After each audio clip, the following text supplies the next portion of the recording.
Before the story begins, let me ask you something honest. When did you last fill your lamp?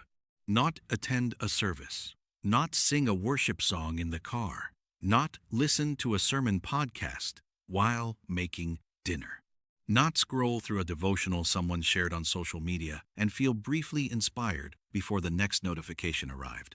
When did you last actually fill your lamp? When did you last sit before God? Not with an agenda, not with a prayer list, not with the urgency of a crisis that needed solving, but with the specific, deliberate, unhurried intention of building something in your spirit that would still be burning when the midnight cry came? Because here is the question the parable of the 10 virgins forces on every one of us. And it is not a comfortable question.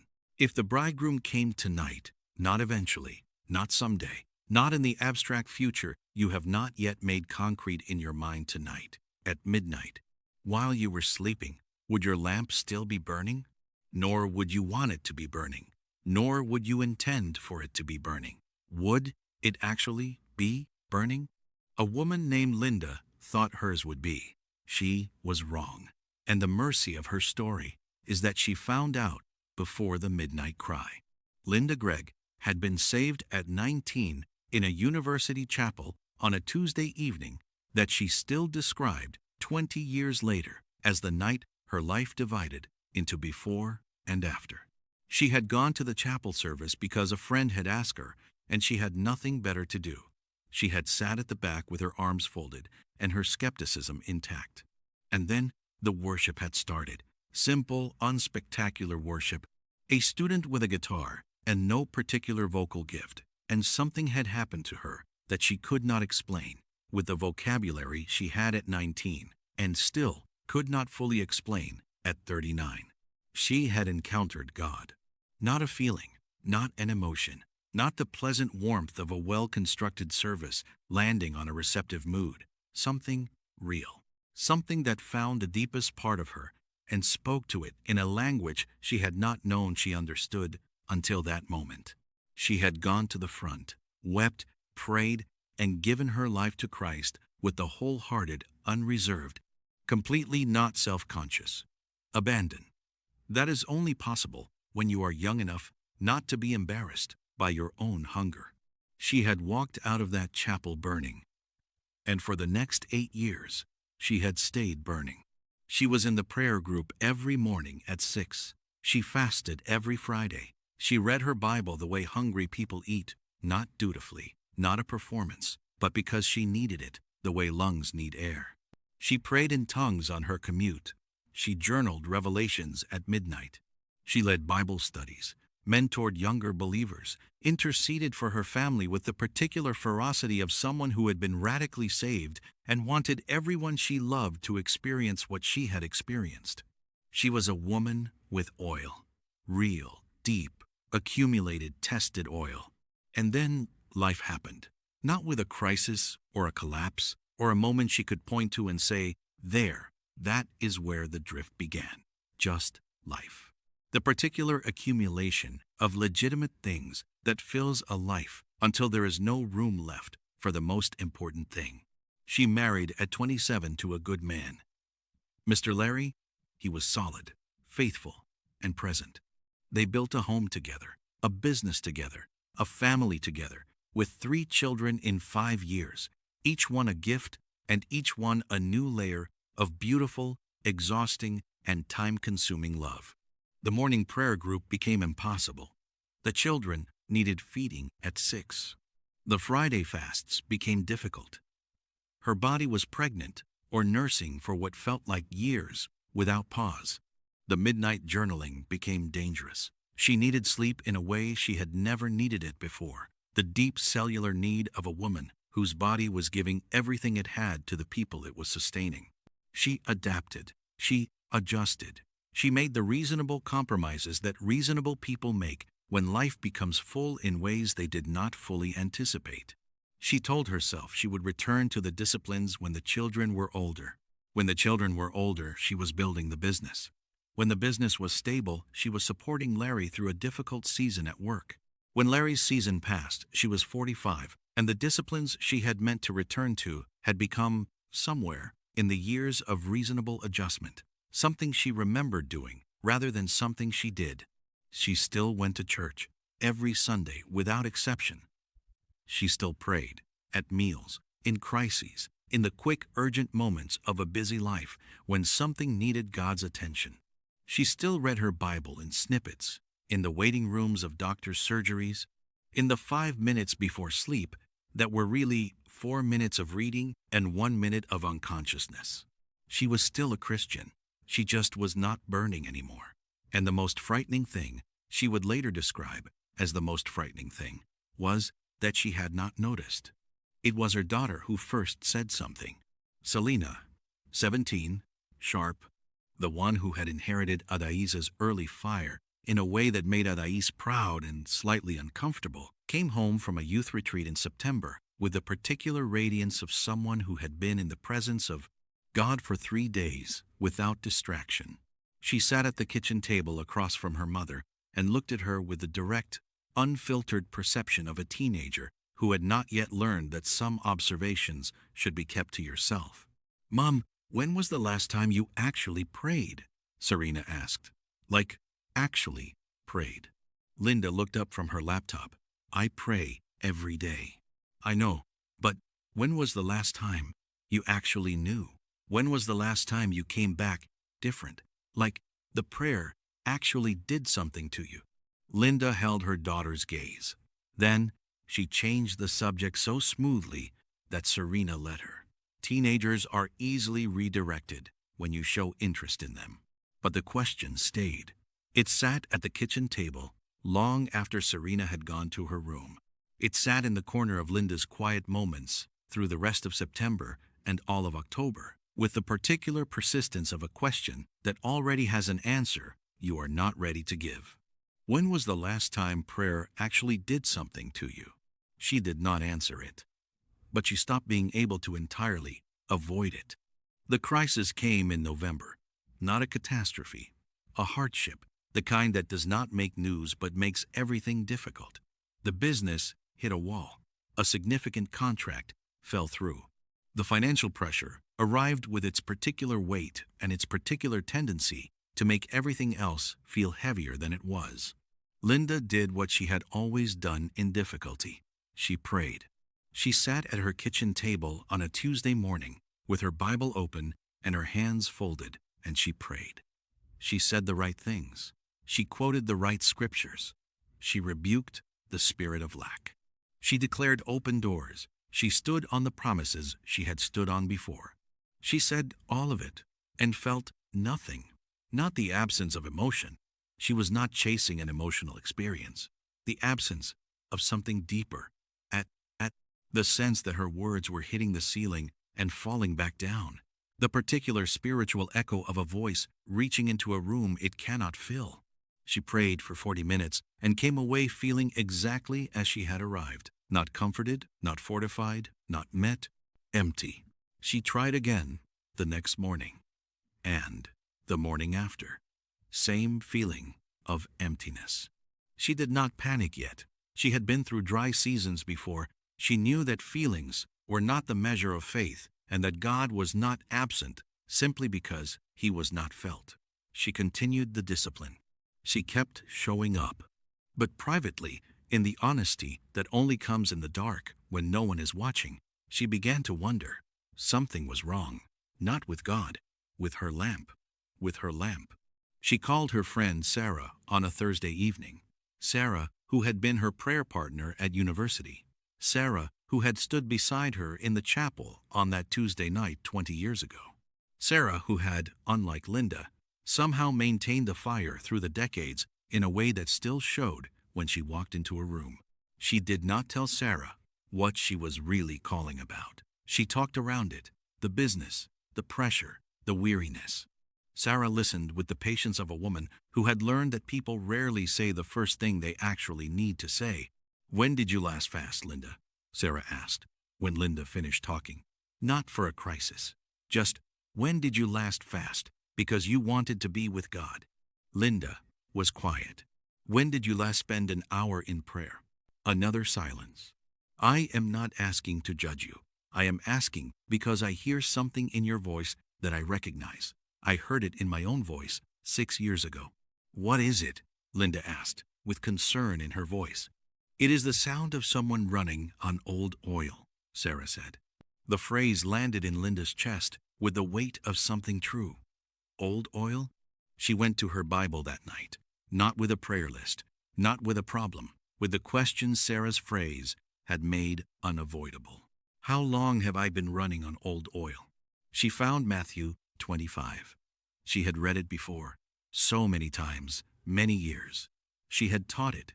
She had used it in women's group discussions. She knew the parable thoroughly. She read it now as though she had never read it before. 10 virgins, 10 lamps, 1 night, 1 bridegroom. She read slowly and stopped at verse 3. "For when the foolish took their lamps, they took no oil with them." Matthew 25:3. She had always read this verse as a description of carelessness, negligence, people who simply forgot. Tonight, she read it differently. The foolish virgins did not forget their lamps. They brought their lamps. They came to the right place. They were at the right event. They intended to be there when the bridegroom arrived. They were not absent, and they were not indifferent. They just brought lamps with insufficient oil. They had enough for the expectation, not enough for reality. They assumed the bridegroom would come before the oil ran out. He did not. While the bridegroom was delayed, they all became drowsy and slept. Matthew 25:5. All of them, wise and foolish alike. The difference was not who fell asleep. Everyone fell asleep. The difference was what happened when the cry came at midnight and they woke up and reached for their lamps. 5 of them found oil. 5 of them found air. Linda sat with the passage for a long time. She thought about the 8 years of burning, the prayer group at 6, the Friday fasts, the midnight journals, the Bible opened with hunger rather than obligation. She thought about the 20 years since, the reasonable adjustments, the legitimate compromises, the life that had been filled up with good things until the most important thing was squeezed into the margins. She thought about the Tuesday morning when she had prayed and hit the ceiling. "I had oil once, real oil, hard won, built over years, tested in difficulty oil. And I have been burning through it for 20 years without refilling it. I thought I had enough. I thought the oil from when I was 19 would still be burning when the midnight cry came." She pressed her hand to her chest. How much is left? The question was not theological. It was not academic. 1. It was the question of a woman who had just looked into her lamp and seen for the first time in a long time how far down the oil had fallen. She opened her Bible to a new page, wrote one question at the top. "If the bridegroom came tonight, would my lamp still be burning?" She sat with it, honestly, without the self-protective distance of someone who processes difficulty professionally, without the deflection of a woman who has been competent at Christianity for so long that she has confused competence with depth. The answer that came was not the one she would have given in public. "I do not know. I genuinely do not know. And the fact that I do not know is itself the answer." End quote. She called Sarah back the next morning. She told her they had to see again and have deeper conversations. They met that Saturday at Sarah's house. They sat in the kitchen. Coffee, going cold, on the table between them. 4 hours that Linda would later describe as the most honest conversation she had with another human being in a decade. She told her everything: the prayer ceiling, the years of running on old oil, her daughter's question she had redirected, the Tuesday morning that had exposed what she had been avoiding. Sarah listened without interrupting. When Linda finished, Sarah was quiet for a long moment. "Can I tell you something that might be hard to hear?" Sarah asked. Finally, Linda nodded. "You did not lose your oil in one moment. You poured it out over 20 years in 1,000 small decisions that each seemed reasonable, and the enemy did not need to attack you. He just needed to keep you busy." Linda nodded slowly. Sarah continued. The frightening thing about the foolish virgins is not that they were bad people. They were not bad people. They were at the right wedding, with the right lamps, at the right time. They just did not prioritize the oil. They prioritized the event, but not the preparation for the event. And now it is too late for them, Linda added. In the parable, yes, Sarah lifted her cup of coffee and sipped a little. But you are not in the parable yet. You are in the part before the midnight cry. You still have time to go and buy. Go and buy. The foolish virgins in Matthew 25 went to buy when the cry came, and it was too late, not because oil was unavailable, but because the time for preparation had passed. Linda was not there yet. The cry had not come. The door was not shut, but it would not be open forever. She went home that Saturday and did something she had not done in years. She cleared her Sunday. Not to attend church. She always attended church. She cleared it from everything else. The family obligations, the admin, and the mental list of things that needed doing that lived permanently in the background of her Sundays. She told Greg she needed the day. He looked at her, the particular look of a man who has been married long enough to know when something significant is happening, and said, "Take it." She went to her room and closed the door.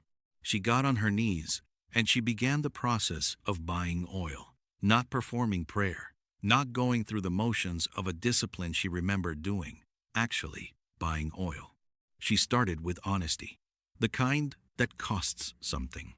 Lord, I have been running on old oil, the oil from the university chapel, the oil from the prayer group at 6, the oil from the years when I was hungry and your word was food and prayer was not a discipline but a desperation. I have been burning through reserves I built 20 years ago, and I have not refilled them. I told myself I would return to the well when things were less busy, but things have never been less busy. And the well has been here the whole time. I just stopped coming to it. I thought I had enough. I thought the oil from when I was 19 would sustain me at 39. I did not understand that oil is not a one-time filling. It is a daily, deliberate, unglamorous act of returning to you, sitting before you, being filled by you. Not because something is wrong, but because something is right, because a lamp that is not being filled is being emptied, and I cannot afford to be emptied. I look at my lamp tonight, and I am frightened by what I see, not because the flame is out, but because I can see how close it is. I repent of the reasonable adjustments that became permanent replacements. I repent of the Christianity I have been maintaining without the intimacy I used to have. I repent of showing up at the event while neglecting the preparation. I am coming back to the well tonight, not for a crisis, not because something is wrong, because I need oil. Because the midnight cry is coming and I do not know when, no one knows when, and I want to be ready, not almost ready, not running on fumes and hoping it holds, ready. Fill me, Lord, the way you filled me when I was 19 and did not know enough to take it for granted. Fill me again. She stayed on the floor for 2 hours. It was not spectacular. It was not the university chapel all over again. She did not weep or shake or feel electricity move through her. But something happened that she recognized from a long time ago. The ceiling was gone. The words were not echoing back. They were going somewhere. She was communing. The particular warmth of a conversation with someone who was genuinely there, genuinely listening, genuinely present in the room. She had forgotten what this felt like. She had been so accustomed to the ceiling that she had stopped expecting anything else. When she finally got up from the floor, her knees ached, and her coffee was cold, and 3 hours had passed, and the room felt different. She felt different. Not fixed, she understood that one Sunday on the floor did not undo 20 years of gradual drift. But she had started. She had gone to buy, and the door was still open. She started getting up at 5:30. Not every day is perfect. Some days the alarm failed her, And some days the children needed her before she had finished. And some days the prayer was 15 minutes instead of an hour. She was not performing a perfect discipline. She was building a real one. 3 months later, Serena came into the kitchen one morning and found her mother at the table with her Bible open and her tea hot, and her face carrying the particular expression that Serena recognized from the retreat, the expression of someone who had recently been somewhere.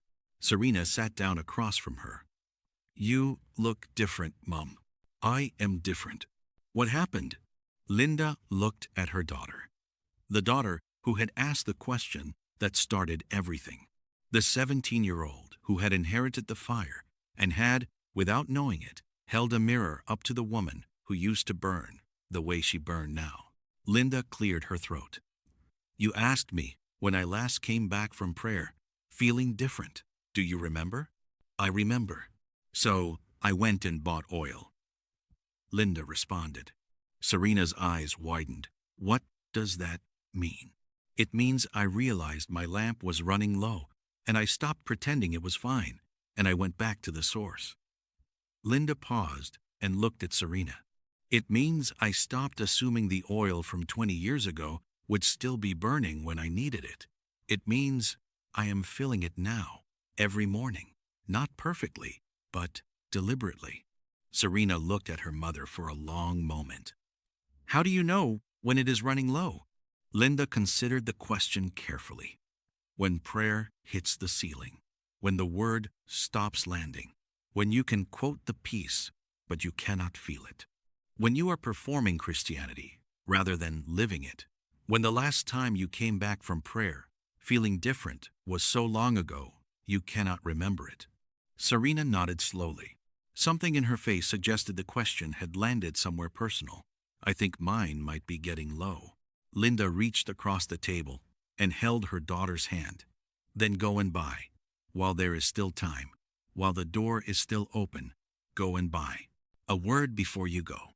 This story is about Linda, but it is also about anyone who has been a believer long enough to mistake familiarity with fullness, long enough to confuse knowing the scriptures with living in the power of them, long enough to assume that the oil they accumulated in a previous season is sufficient for the season they are currently in.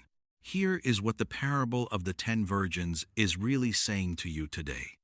The oil cannot be borrowed, inherited, or performed. Nobody else's intimacy with God will sustain you when the midnight cry comes. Not your pastor's anointing, not your mother's faith, not the fire you had at 22, not the revival you attended 3 years ago, not the conference where something moved in you that you have been living on ever since. The oil must be yours, built by you, filled in you, through the daily, deliberate, unsexy discipline of actually sitting before God and receiving from Him. The delay is not an invitation to sleep. Matthew 25 says the bridegroom was delayed, and they all became drowsy and slept. God's patience is not a signal that the midnight cry is not coming. It is a gift of time to do what should have been done. The delay is mercy, not permission. You cannot go and buy when the bridegroom is at the door. The foolish virgins went to buy, but they went too late. The preparation that should have happened before the midnight cry, they attempted during it. And the door shut while they were buying. There is still time if you are listening to this, which means the door is still open. But the time for preparation is always before the crisis, before midnight, before the moment when the oil you have is the oil you have, and there is no more time to get more. The question is not whether you were ever filled. The question is whether you are filled now. Whether what you built in a previous season has been maintained, replenished, deepened. Whether the disciplines that produced your oil are still active or merely remembered. Ask yourself honestly right now, today, if the bridegroom came tonight, would my lamp still be burning? Not would you want it to be. Not would you intend for it to be. Would it actually be burning? If the honest answer is, I am not sure, then you are Linda. You are in the part of the story where the oil can still be bought. Go and buy. Return to the morning prayer you abandoned when the mornings got busy. Return to the fasting you set aside when the season got hard. Return to the Word, not as a devotional snippet, but as the food it was always meant to be. Return to the place of genuine, unhurried, undistracted communion with God, not for a crisis, not because something is wrong, but because your lamp needs filling, and only one source can fill it. Go and buy while the door is still open. Go and buy while the oil is still available.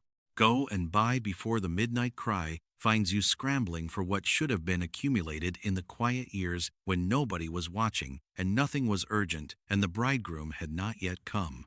Call to action. If this story reached something in you today, share it with someone whose lamp you are concerned about, not as a rebuke, as an act of love.